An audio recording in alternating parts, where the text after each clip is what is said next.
welcome to yet another exciting episode of Bindas World with Dr. Kumar. जिन लोगों ने ये episode आज पहली बार ज्वाइन किया है उनके लिए बता दूं कि ये एक ऐसा शो है जिसमें आप अपने सेक्स और रिप्रोडक्टिव हेल्थ से रिलेटेड सारे सवालों के जवाब डायरेक्ट हेल्थ एक्सपर्ट से पा सकते हैं। ये जी हाँ दोस्तों, ये मेडिसर्कल का एक वेबसाइट है हमारा। Medicircle is an online health care news portal जिसपे हम लोग हेल्थ और हेल्थ से रिलेटेड सभी जानकारियों को डायरेक्ट आपने दर्शकों तक डायरेक्ट पहुंचाते हैं। इसी के जरिए हमने एक आस्क द एक्सपर्ट सीरीज की शुरुआत की है। इसमें हम लोग ने सबसे पहले बिंदास बोल with doctor Kumar ask the expert के साथ एवरी थर्सडेज हम एक शो करते हैं। इस शो में डॉक्टर कुमार कामले जो कि एक ही एडिक्शन स्पेशलिस्ट है और साथ ही साथ एक सेक्सोलॉजिस्ट है, साइको एनालिसिस्ट भी है, वो ऑडियंस से जो क्वेश्चंस रहते हैं उनके और साथ ही साथ जो भी हम लोग टॉपिक लेते हैं उस पे वो हमारे दर्शकों को सही जानकारी प्रोवाइड करते हैं। जैसे कि सबको पता है कि आज डॉक्टर कुमार हमारे साथ यहाँ मौजूद है। Hello doctor Kumar, welcome to Medicircle. Good evening Smita ji, बहुत बहुत शुक्रिया, धन्यवाद यहाँ पर मुझे बुलाने के लिए और ये मंच प्रदान करने के लिए, लोगों से अपने विचार साझा करने के लिए और सेक्सुअल हेल्थ, रिप्रोडक्टिव हेल्थ के बारे में लोगों तक जानकारी पहुंचाने के लिए आपके माध्यम से जुड़ने के लिए बहुत बहुत धन्यवाद। आपका बहुत बहुत स्वागत है डॉक्टर कुमार कामले। और जैसा बिना टाइम वेस्ट किए मैं अपने दर्शकों को बताती हूँ कि आज का हमारा टॉपिक क्या है। तो आज का टॉपिक है वेट ड्रीम, स्वप्न दोष या धस जाने की समस्या। तो डॉक्टर कामले पहले बताएं कि ये है क्या चीज वेट ड्रीम, स्वप्न दोष, और ये समस्या का मेन कारण क्या है या इनके समाधान क्या हो सकते हैं। मैडम, सबसे पहले तो स्वप्न दोष या वेट ड्रीम्स ये कोई समस्या नहीं है जी। ये एक आम तौर पर हर पुरुष के जीवन में घटने वाली एक घटना है। शारीरिक चीज, शरीर से, नॉर्मल एनाटॉमी से जुड़ी हुई एक चीज है, एक हमेशा से होने वाली एक प्रक्रिया है, एक्टिविटी है। इसके लिए थोड़ा बहुत हमें, अगर हम मूलभूत तरीके से समझने की कोशिश करें, अगर हम बेसिक से समझने की कोशिश करें तो शायद आसान जाए कि भाई सेक्स से जुड़े हुए क्या अंग होते हैं। तो थोड़ा हम उसके बारे में पहले चर्चा करते हैं, तो हम स्टेप बाय स्टेप इस विषय तक पहुंचेंगे तो हमें समझने में आसानी होगी। तो जैसे पहला हम क्वेश्चन सवाल आपसे पूछती हूँ डॉक्टर कुमार कामले के पुरुषों के संभोग या सेक्स से जुड़े कौन से अंग होते हैं। जी, तो पुरुषों के जो सेक्स से जुड़े हुए जो अंग है या ऑर्गन्स है, रिप्रोडक्टिव ऑर्गन्स या जनेंद्रिय जिसे हम कहेंगे, तो बाहर से जो दिखाई देते हैं वो है लिंग या पेनिस, और उसी के नीचे होते हैं टेस्टिस या अंडकोश। तो ये पुरुष से जुड़े हुए मुख्य जनेंद्रिय, जेनाइटल्स, रिप्रोडक्टिव ऑर्गन्स है जो बाहर से हमें दिखाई देते हैं। इससे जुड़ा एक और सवाल है कि इनमें से किस अंग में सीमेन या वीर्य बनता है। जी, ये बहुत इंपॉर्टेंट सवाल आपने पूछा। जो टेस्टिस है, अंडकोश, जो नीचे स्क्रोटम या एक थैली जैसे आवरण में जो रहता है, उसमें सीमेन या वीर्य ये बनता है। और वीर्य की जब मैं बात करता हूँ तो इसमें भी कई सारे छोटे छोटे अलग अलग चीजें होती है, अलग अलग कॉम्पोजिशन होता है जो ये पदार्थ होता है। बट मोटे मोटे तौर पे समझने की कोशिश करें तो टेस्टिस या अंडकोश में वीर्य तैयार होता है, एक तरल पदार्थ जो चिपचिपा सा होता है, चिकना सा होता है, सफेद रंग का होता है। यहाँ पे एक और सवाल रहेगा डॉक्टर कुमार की, जैसा ये बहुत बार हम सुनते हैं शुक्राणु या वीर्य, या एक ये दोनों एक ही चीज है या ये अलग अलग होता है। बहुत अच्छा सवाल पूछा आपने। देखिए, टेस्टिस में जो है वो असल में वीर्य बनता है, लेकिन वीर्य का सबसे महत्वपूर्ण हिस्सा मतलब शुक्राणु या स्पर्म बनता है। तो ये शुक्राणु या स्पर्म का क्या काम होता है, तो ये पुरुष के या मैन या पुरुष के शरीर में बनता है। ये पुरुष के शरीर से बाहर संभोग के द्वारा जाता है या बाहर जाता है, और औरत के शरीर में योनि के द्वारा, वजाइना के द्वारा एंट्री करता है, और वहां पर जो ओवम रहता है उसके साथ मिलकर रिप्रोडक्शन या प्रजनन की आगे की क्रिया शुरू करता है, जिससे एम्ब्रियो बनता है, बच्चा बनता तैयार होता है। तो ये शुक्राणु जो है ये टेस्टिस में तैयार होता है। अब शुक्राणु जो टेस्टिस में तैयार हो रहा है ये 12-13 साल की उम्र से रोज तैयार होना शुरू हो जाता है।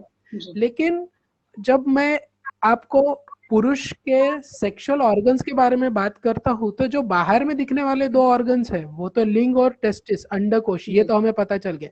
लेकिन सारा खेल अंदर है। अंडकोश जो है वहां से जुड़ने का जो जरिया है, एक पाइप की तरह वास डिफरेंस नाम का एक पाइप नली होती है शरीर के अंदर, वो ऊपर जाती है। रास्ते में उसको 1-2 ग्रंथियों का साथ मिलता है, जिसमें से एक का नाम है सेमाइनल वेसिकल, दूसरे का नाम है प्रोस्टेट, और फिर ये ग्रंथियों से भी कुछ चिकनाहट वाले पदार्थ तैयार होते हैं और वो भी सीमन में या वीर्य में मिलते हैं, जो इसकी तरलता, जो करीब करीब 60 से लेके 90% जो पदार्थ है, लिक्विड जो है, वो ये सेमाइनल वेसिकल और प्रोस्टेट इन ग्रंथियों से आता है। बस केवल 10% जो है, जो शुक्राणु जो है वो सिर्फ केवल 10% हिस्सा रहते हैं जो वीर्य होता है उसका। तो इस तरह से इन तीनों जगहों से मिले हुए पदार्थों से वीर्य पूरी तरह ऐसे तैयार होता है। और जैसे मैंने ये नली के बारे में बताया, ये फिर आगे चल के पेशाब के नली के साथ मिलकर जो लिंग है उसके छेद के द्वारा ये वीर्य बाहर आता है। तो शुक्राणु, जो आपका मूलभूत सवाल था, शुक्राणु ये वीर्य का ही हिस्सा है। मतलब वीर्य पूरी तरह शुक्राणु से नहीं बना हुआ, वीर्य जो है शुक्राणु भी उसके अंदर है, और जो हमारे बाकी के ग्रंथियां जो बताई मैंने, सेमिनल वेसिकल, प्रोस्टेट, इनके भी तरल पदार्थों से ये मिश्रण बनके ये टोटल वीर्य बना हुआ होता है। जी, यहाँ पे एक सवाल और लूंगी डॉक्टर कामले कि धात या इसका मतलब क्या होता है? एग्जैक्टली जी, ये बहुत इंपॉर्टेंट सवाल है। अभी जो मैंने आपको डिस्क्रिप्शन दिया, जो पूरी जानकारी दी वीर्य के बारे में, बोली भाषा में वीर्य को ही धात भी कहते हैं। मगर हमारे जो भारतीय जनता में धात से जुड़ी हुई एक बहुत ज्यादा क्या कहते हैं, गैर समझ जुड़ी हुई है कि भाई ये बहुत ही मतलब अगर ये नाइटफॉल होता है या ऐसा कोई समस्या होता है तो वो धात जाता है ऐसा उसे संबोधित करते हैं। तो धात असल में कुछ और अलग कोई पदार्थ नहीं है, ये तरल पदार्थ है, वीर्य ही है जो शरीर में बनता है और जो बाहर आ जाता है। और इम्पोर्टेंट चीज क्या है धात के बारे में समझने के लिए या वीर्य के बारे में समझने के लिए, कि हमारे शरीर में वीर्य या शुक्राणु जो है वो हर रोज तैयार होते हैं। 1 मिनट में 20,000 शुक्राणु तैयार होते हैं हमारी उम्र के लगभग 12-14 साल की उम्र से पुरुष के शरीर में। ये शुक्राणु हर मिनट 20,000 के आसपास तैयार होते रहते हैं अंडकोश में, टेस्टिस में। तो ये हमेशा लगातार बनते ही रहते हैं। तो अगर वीर्य बाहर चला भी जाए तो भी शरीर में उसका रिप्लेसमेंट आते रहता है। जी,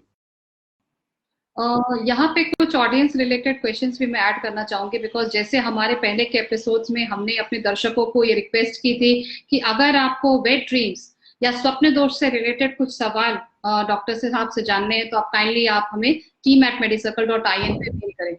तो कुछ सवालों को मैं यहाँ पे शामिल करना चाहूंगी डॉक्टर कामले। पहला सवाल है हमारे एक 20 साल के इंजीनियरिंग के स्टूडेंट का। उनका कहना है कि वो मैस्टरबेशन या हस्तमैथुन नहीं करते हैं, फिर भी मेरा नाइट फॉल क्यों होता है, इसे रोकने के लिए क्या करना चाहिए? जी, जैसे हमारी शुरू हुई थी और मैंने कहा कि पहले बेसिक्स पे जाते और फिर असली मुद्दे पे आते, तो आज का असली मुद्दा यहाँ पर आया है, नाइट फॉल, और इनका जो सवाल है कि उसे कैसे रोका जाए। सबसे पहले तो मैंने जितनी अब तक जानकारी दी है कि भाई कहाँ पर वीर्य बन रहा है, वीर्य के क्या अलग अलग चीजें उसमें क्या क्या होती है और कैसे बनता है, तो इसी जानकारी में थोड़ा सा और इजाफा करते हुए मैं ये बताना चाहूंगा कि शरीर में हर रोज हर मिनट शुक्राणु बन रहे हैं, लेकिन मैंने जो इसके पहले आपको थोड़ी सी एक छोटी सी चीज समझाई थी कि कहाँ पर बन रहे हैं और क्या क्या तरल पदार्थ कहाँ से जुड़ते हुए जा रहे हैं, इस सारे बेसिक शारीरिक रचना में कहीं पर भी वीर्य जमा करके रखने की कोई सुविधा नहीं है हमारे शरीर में। यह लगातार बनते ही रहता है। तो जिस तरह हर रोज हर मिनट 20,000 शुक्राणु तैयार हो रहे हैं और वो लगभग 74 दिनों में एक शुक्राणु तैयार होता है और उसकी जो आयु होती है वो लगभग 20-25 दिन की होती है, शरीर में रहता है वो 20-25 दिन के लिए। इस बीच अगर किसी भी तरह की सेक्सुअल एक्टिविटी नहीं होती है, सेक्स से जुड़ी हुई कोई गतिविधि नहीं होती है, या तो संभोग सेक्सुअल इंटरकोर्स या फिर हस्तमैथुन हाथ से स्वयं सेवा करना या सेल्फ स्टिमुलेशन करना, हाथ से लिंग को उत्तेजित करना और उससे फिर सेक्स की आभास महसूस करना और वीर्य बाहर आना, अगर इन दोनों तरीकों में से कोई भी एक्टिविटी नहीं हुई तो ये जो 20-25 दिन तक रखा हुआ शरीर है में जो शुक्राणु तैयार होके जमा हुआ रहता है, ये फिर धीरे धीरे इसकी जो है वो मृत्यु होने लगती है। फिर अब ये एक्सेस जमा बना हुआ जो शुक्राणु है जो अभी किसी काम का नहीं है, उसका शरीर क्या करेगा? प्राकृतिक तौर पे शरीर इसे अपने आप इस नॉर्मल तरीके से बाहर निकाल देता है, जिसे हम नाइटफॉल कहते हैं या स्वप्न दोष कहते हैं। मतलब होता क्या है कि रात को हमें कोई सेक्स से संबंधित कोई कल्पना होती है, कोई सपना जैसे देखा जाता है और फिर ऐसा महसूस होता है कि नींद में ही वीर्य निकल जाता है लिंग से। तो ये और कोई चीज अलग की चीज नहीं होती, ये शरीर में जमा हुए लेकिन मर चुके शुक्राणु होते हैं जो है ज्यादा है और इसे शरीर बाहर निकाल देता है। इम्पोर्टेंट बात, महत्वपूर्ण बात यह है कि शरीर, प्रकृति, नेचर ने शरीर को कोई ऐसी सुविधा नहीं दी है कि वो हर रोज तैयार होने वाले शुक्राणुओं को भी संभाल के रखे और उसके बाद वो शुक्राणु जब मृत हो जाते उनको भी संभाल के रखे। नहीं, हमारे शरीर के रचना के हिसाब से जो शरीर में एक्सेस होते जाता है उसे बाहर निकाला जाता है। जैसे हमेशा एक एग्जांपल हम देते ही है, जैसे पानी की जो टंकी है वो हम भरते हैं, लेकिन जब पानी का स्तर पूरी तरह भर जाता है तो जो एक्सेस अधिक मात्रा में जो पानी है वो बाहर आने लग जाता है ना। सेम उसी तरह है, शुक्राणु भी लगातार हर रोज शरीर में बनते रहते हैं और जब अधिक मात्रा में बन जाते हैं और उनका कोई सेक्स के तौर पर इस्तेमाल नहीं होता, सेक्स की कोई क्रिया नहीं होती है, ना इंटरकोर्स या हस्तमैथुन, मास्टरबेशन, इन दोनों में सेक्स से जुड़ी हुई क्रियाएं जब नहीं घटती है तो ये अतिरिक्त वाले जो शुक्राणु है ये प्राकृतिक तौर पे नाइटफॉल से अपने आप बाहर निकल जाते हैं। तो अगर ये प्राकृतिक क्रिया है तो जैसे अभी जो हमारे ये नौजवान मित्र ने जो सवाल पूछा है कि भाई इसे रोकने के लिए क्या किया जाए, तो भाई अगर प्रकृति ने बनाई हुई प्रक्रिया है तो इसे क्यों रोकना है? इससे कोई नुकसान तो नहीं हो रहा है ना। जैसे हमारे शरीर में पेशाब बनती है तो हम क्या पेशाब जमा करके रखने की कोशिश करते हैं क्या? नहीं भाई, वो बन रही है और एक्स्ट्रा बनेगी तो थैली भर जाएगी, पेशाब की थैली भर जाएगी और थैली फट ना जाए, इसके लिए क्या करते हैं कि भाई पेशाब पास कर दो, यूरिन कर दो, तो यूरिन निकल जाती है। शुक्राणु भी उसी तरह है, शरीर में जमा करके रखने के लिए इसको प्रकृति ने नहीं बनाया है, इसको शरीर के बाहर जाने के लिए बनाया है। तो ये रोज बन रहा है और जितना ज्यादा, और ये एक्सेस अगर बन के है शरीर में, जब ये पुराना हो जाता है तो प्रकृति ही उसे अपने आप ये नाइटफॉल या स्वप्न दोष के तरीके से निकाल देती है। मूलभूत बात ऐसी है कि ये स्वप्न दोष, ये शब्द जो है यही इसकी बदनामी का कारण बनते जा रहा है, क्योंकि इसमें एक दोष, इस शब्द का उल्लेख किया गया है। तो लोगों को ऐसा लगता है कि भाई अगर इस शब्द के अर्थ में दोष है तो फिर कहीं ना कहीं कुछ गड़बड़ी है, लेकिन असल में ऐसा कुछ नहीं है। शायद हमें नए शब्द का इस्तेमाल शुरू करना चाहिए, थोड़ा सा हिंदी जगत को थोड़ा ध्यान दे के इसके बारे में कुछ और एक ऐसा बेहतर शब्द लाए तो लोगों के बीच में भी ये जो चिंता होती है स्वप्न दोष इस विषय को लेके वो भी कम हो जाएगी, लोगों का डर कम हो जाएगा और ये प्राकृतिक प्रक्रिया है, इसे नेचुरल चीज के तौर पे एक्सेप्ट करने में भी लोगों को आसानी हो जाएगी। तो कामले, अगर ये इतनी नेचुरल प्रोसेस है और शरीर से अगर ये शुक्राणु निकल रहे हैं तो ये बिल्कुल ही नेचुरल है और इसके लिए घबराने की कोई बात नहीं है और न इसे रोकने की कुछ कोशिश की जानी चाहिए। कोई रोकने की जरूरत नहीं है। तो यहाँ जैसे हम पेशाब रोकने की कोई कोशिश नहीं कर रहे हैं, टॉयलेट रोकने की कोई कोशिश कर नहीं रहे, उसी तरह वीर्य को भी बाहर आने से रोकने की कोई कोशिश करने की जरूरत नहीं। इट इज ऑल नेचुरल, एकदम नैसर्गिक है, प्राकृतिक। जी डॉक्टर कामले, यहाँ एक और सवाल ले रहे हैं। हमारे एक 21 साल के युवा ने पूछा है कि मुझे दांत जाने की समस्या है। मैंने सुना है कि दांत बहुत बहुमूल्य पदार्थ होता है और इसे बचा के रखना चाहिए। अगर ये शरीर के बाहर जाता है तो शरीर कमजोर हो जाता है। मुझे लगता है कि दांत के जाने की वजह से ही मेरी बॉडी पतली हो रही है या मेरा वजन कम हो रहा है। मेरी इस समस्या का समाधान बताएं। ये एक तरह से एक ही सवाल में बहुत सारे जवाब देने पर है। इसे मैं स्टेप बाय स्टेप एड्रेस करना चाहूंगा। सबसे पहले तो ये बात, जैसे मैंने अभी भी बताया, वापस दोहराना चाहूंगा कि शरीर में जिस तरह से अलग अलग तरल पदार्थ बनते हैं, उसी तरह से एक आम पदार्थ ये हमारा वीर्य है, या जिसे हम धात भी कहते हैं। तो ये आम पदार्थ है, ऐसा कोई स्पेशल पदार्थ नहीं है। प्रकृति ने इसे शरीर के बाहर जाने के लिए ही बनाया है। इसे शरीर में रखकर शरीर का कोई फायदा नहीं होता है। उसी तरह अगर ये बाहर भी गया तो भी शरीर का कोई नुकसान नहीं होता है। हमारे शरीर के हर हिस्से का किसी ना किसी तरह, किसी ना किसी पदार्थ, चाहे वो सॉलिड हो या लिक्विड हो, किसी ना किसी तरह की चीज का उत्पत्ति हमारी जारी रहती है। जैसे हमारे बाल हैं, ये भी हमारे शरीर में तैयार हो रहे हैं। शरीर के अलग अलग चीजों का यहाँ पर इस्तेमाल करके ये बाल तैयार हुए हैं। ये अगर हम काटते हैं तो क्या हमारा नुकसान हुआ? क्या नहीं हुआ। जैसे ये हमारे नाखून हैं, ये भी शरीर के पदार्थों से ही तैयार हुए हैं। ये नाखून बढ़ते हैं, हम नेल कटर से काटते हैं, हमारा नुकसान हुआ? क्या नहीं हुआ। उसी तरह हमारे शरीर में दूसरे पदार्थ भी है। हमारी पेशाब बन रही है, हमारी थूक बन रही है, हमारी टॉयलेट बन रही है, ये भी हमारे शरीर के पदार्थों से ही उत्पन्न हुए पदार्थ है। और ये जब बाहर जाते हैं तो क्या हमारा नुकसान होता है? नहीं। इसी तरह वीर्य या धात, ये भी शरीर के बाहर निकलने के लिए ही बना हुआ पदार्थ है और इसके बाहर निकलने से हमारे शरीर को कोई भी नुकसान नहीं होता है, कोई भी दुष्परिणाम नहीं होता है। अब आमतौर पर क्या होता है कि जैसे पिछले एपिसोड में हमने चर्चा की थी हस्तमैथुन सही या गलत, और उसके बारे में लोगों के मन में कई सारी गलत धारणाएं होती है।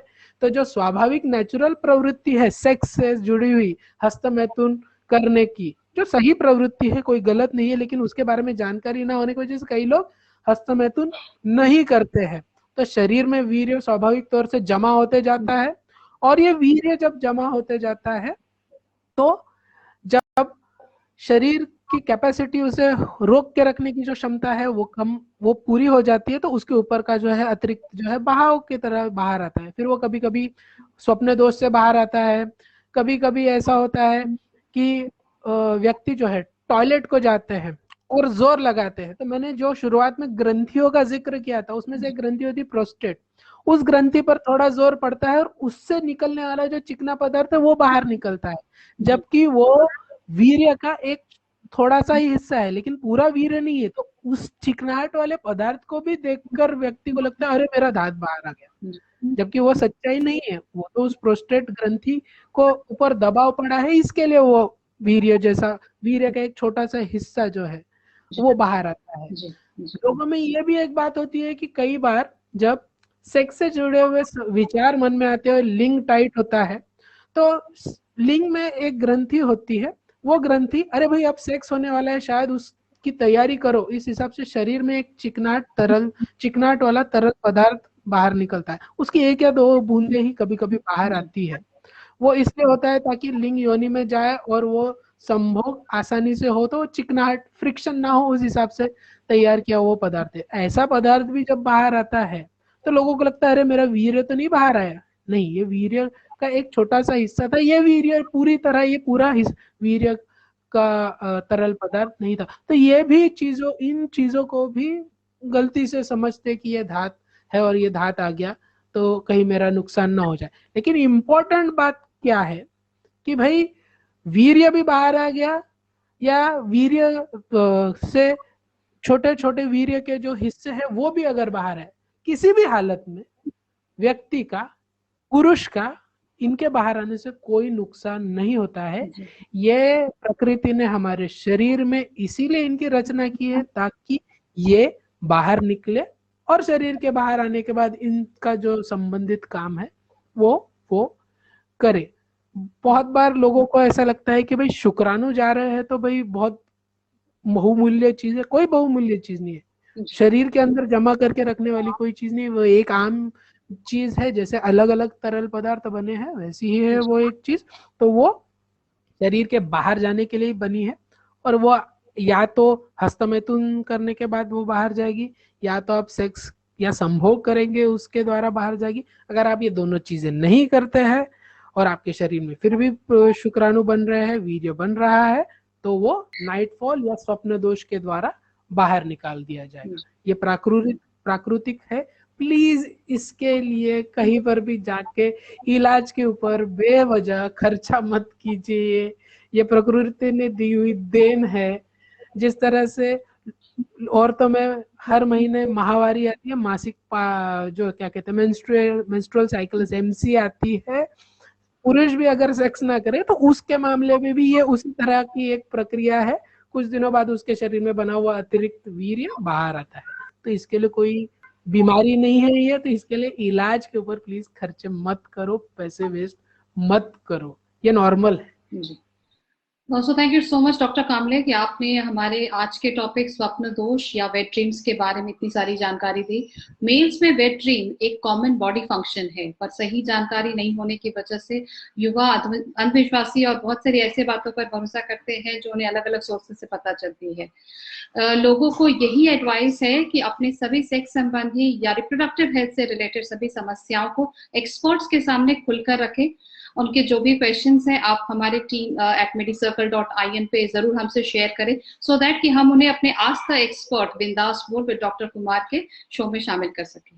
चलते चलते डॉक्टर कुमार कामले, इन्हें हमें अपने अगले शो के जो भी हमारा टॉपिक है उसके बारे में एक थोड़ा आइडिया देते हैं कि हमारा जो अगला शो का टॉपिक होने वाला है वो है सेक्स टाइमिंग, अर्ली इजैकुलेशन या शीघ्र पतन। जी, ये काफी आम होने वाली घटना है, कई सारे पुरुषों में ये होती है। तो ये बहुत कॉमन टॉपिक है। मैं इसे समस्या का नाम नहीं दूंगा, आपके दृष्टिकोण पे निर्भर करता है कि ये समस्या है या आम होने वाली घटना है। तो इसे एक्चुअल में है क्या, ये जानने के लिए अगले एपिसोड तक आप अपने जो सवाल है वो हम तक जरूर भेजिए। हमको उसको साइंटिफिक तरीके से जवाब देने की पूरी कोशिश करेंगे। आप और सवाल ढूंढ के रखिए ताकि अगले एपिसोड तक हमें वो सवाल मिलते ही हम और ज्यादा आपको बेहतर तरीके से आंसर दे सके। तो आप सभी श्रोताओं से मेरी यही रिक्वेस्ट रहेगी कि मैडम ने जो ईमेल आईडी कोड किया है प्लीज उस पर अपने सवाल भेजिए। जितने ज्यादा सवाल भेजेंगे उतने ज्यादा हम और बेहतर तरीके से उत्तर दे पाएंगे और साइंटिफिक तौर से हम इस चर्चा को लोगों तक पहुंचाना, यही हमारा सबसे बड़ा उद्देश्य है। जैसा कि डॉक्टर कामले ने बताया, मुझे लगता है शीघ्र पतन और अर्ली इजैकुलेशन भी बहुत ही कॉमन टॉपिक है और बहुत सारे लोग इस पर भी बहुत सारी इंफॉर्मेशन फाइंड कर रहे होते हैं जो जनरली रेलिवेंट नहीं होती है। तो अगर आपके भी शीघ्र पतन या अर्ली इजैकुलेशन से रिलेटेड कोई भी समस्या है तो बिल्कुल मत घबराइए। team@medicircle.in पे अपना सवाल या अपनी परेशानी हमें मेल कीजिए। मैं वापस दोहराती हूँ, team@medicircle.in, और बिल्कुल ही बेफिक्र रहिए, आपके डिटेल्स हम शेयर नहीं करने वाले, लेकिन आपके प्रॉब्लम का सवाल को जरूर शामिल किया जाएगा so that doctor Kamle as a sex expert, as a health expert आपके परेशानी को इजी कर सके और उसका समस्या का समाधान कर सके। So, thank you for watching all this Ask the Expert series, and to all my audience, आपके जो भी जैसे मैंने बताया इस एपिसोड से रिलेटेड अगर आपके कोई और सुझाव है या आप चाहते हैं कि हम इस expert ask the expert series बिंदास बोल विद डॉक्टर कुमार में कुछ ऐसे टॉपिक शामिल करें जो आप हमें सजेस्ट करना चाहते हैं, तो काइंडली इस फेसबुक लाइव सेशन पे अपने कमेंट्स डाल करके हमसे शेयर कीजिए। Thank you. Stay healthy, stay safe. Thank you.